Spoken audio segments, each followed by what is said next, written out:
here during their very hard winters here. They were really struggling for food. We tried to supply food that would have been accurate to the time period.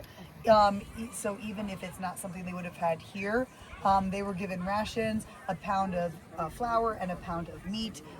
They would have combined that flour with whatever, the meat and whatever else, in a kettle to make some sort of stew, and then that would have stretched.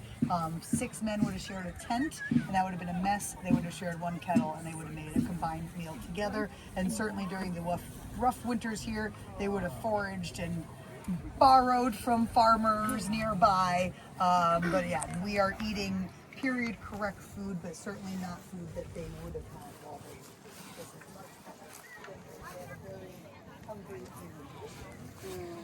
So what are some examples of the stuff that they would have put together?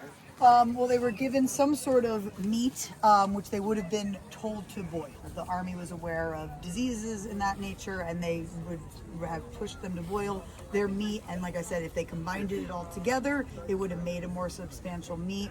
And if they were able to hunt any meat on top of that, and like I said, borrowed from local farmers, anything they could have foraged, just would have made a more substantial meal. I certainly do not think that they were given 3